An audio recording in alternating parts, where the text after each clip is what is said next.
I'll begin with a word in English, and the rest is in Italian. But I want to repeat the words from the responsorial psalm. I will sing a new song to the Lord because he has done marvels. And indeed, not just with me, but with all of us, my brother cardinals, as we celebrate this morning, I invite you to recognize the marvels that the Lord has done, the blessings that the Lord continues to pour out upon all of us.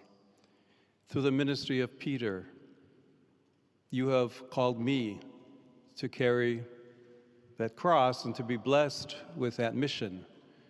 And I know I can rely on each and every one of you to walk with me as we continue as a church, as a community of friends of Jesus, as believers, to announce the good news, to announce the gospel. To say, il Cristo, il Figlio del Dio vivente.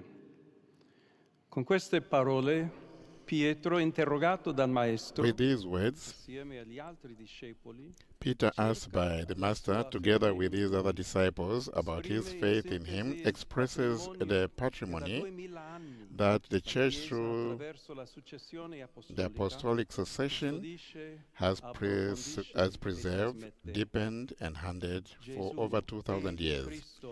Jesus is the Christ, the Son of the living God, the only Savior, who alone reveals the face of the Father. In him, God, in order to make himself close and accessible to men and women, revealed himself to us in the trusting eyes of a child, in the lively mind of a young person, and in the mature features of a man, finally appearing to the disciples after the resurrection with his glorious body. He thus showed us a model of human holiness that we can all imitate, together with the promise of an eternal destiny that transcends all limits and abilities. Peter, in his response, understands both these things, the gift of God and the path to follow in order to allow himself to be changed by the gift. There are two inseparable aspects of salvation entrusted to the Church to be proclaimed for the good of the human race.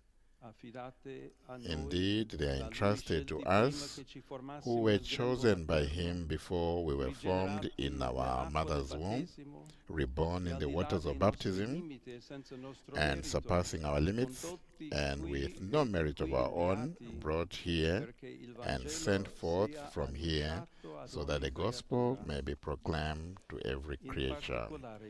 In particular, God has called me by your election to succeed the Prince of the Apostles, and has entrusted this treasure to me so that with his help I may be his faithful administrator for the sake of the entire mystical body of the Church.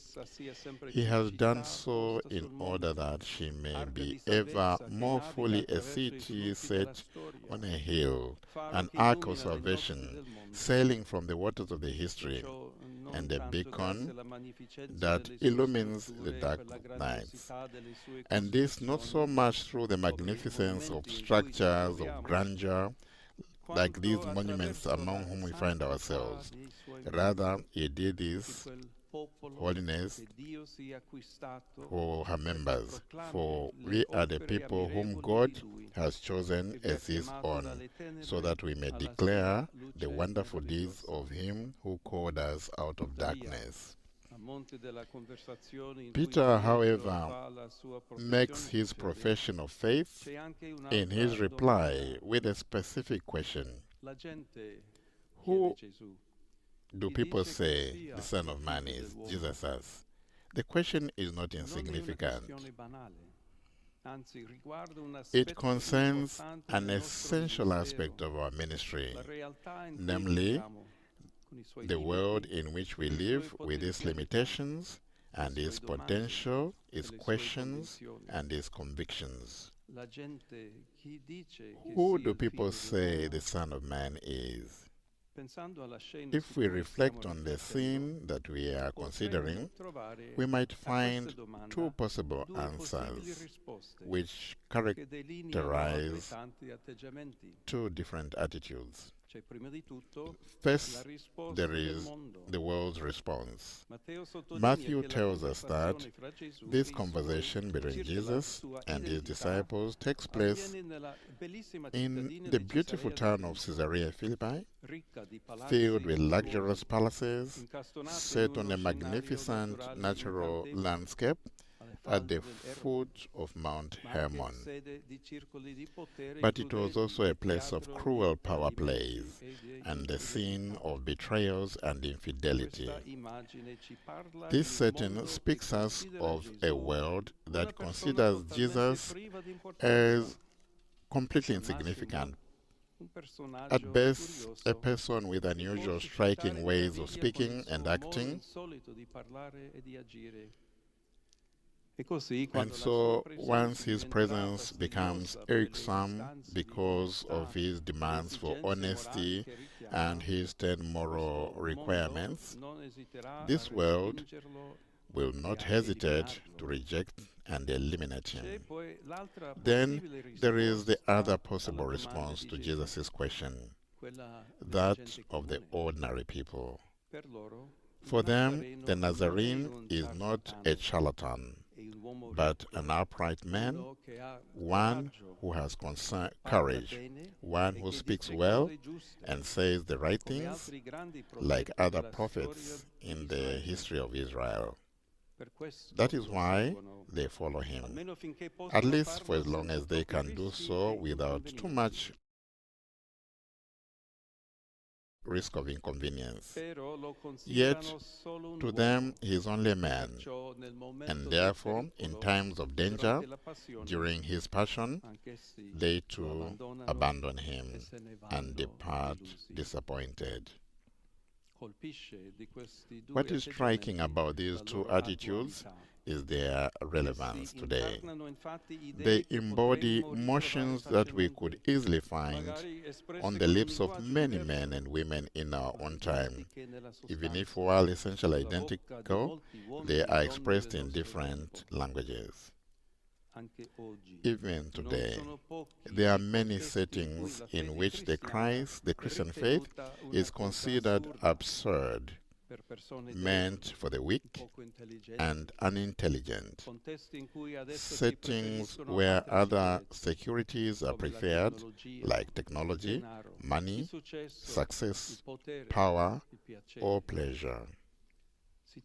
These are contexts where it is not easy to preach the gospel and bear witness to its truth, where believers are mocked, opposed, despised, or at best tolerated and pitied. Yet, precisely for these reasons, they are the places where our missionary outreach is desperately needed. A lack of faith is often tragically accompanied by the loss of meaning in life, the neglect of mercy, appalling violation of human dignity, the crisis of the family, and so many other wounds that afflict our society. And these are not few. Today, there are also many settings where Jesus, although appreciated as a man, is reduced to a kind of a charismatic leader or a superman. This is true not only among believers, but also among many baptized Christians who thus end up living at this level in a state of practical atheism. This is the world that has been entrusted to us, a world in which Pope Francis taught us so many times we are called to bear witness to our joyful faith in Jesus, our Savior. Therefore, it is essential that we too Repeat with Peter, you are the Christ, the Son of the living God. It is essential to do this, first of all, in our personal relationship with the Lord, in our commitment to a daily journey of conversion, therefore, to do so as a church, experiencing together our fidelity to the Lord and bringing the good news to all. I say this, first of all, to myself, as the successor of Peter, as I begin my mission as Bishop of Rome, and according called to in charity to the universal church, according to a well-known expression of St. Ignatius of Antioch, and called to preside in charity over the universal church. St. Ignatius, who was led in chains to the city, the place of impending sacrifice, wrote to the Christians, "Then I will truly be a disciple of Jesus when the world no longer sees my body." Ignatius was speaking about being devoured by the wild beasts in the arena, and so it happened. But his words applied more generally to an indispensable commitment to all those in the church who exercise the ministry of authority. It is the move aside so that Christ may remain, that we may make oneself small and he may be known and glorified, to spend oneself to the utmost so that all may have the opportunity to know and love him. May God grant me this grace today and always throughout the loving intercession of Mary, Mother of the Church.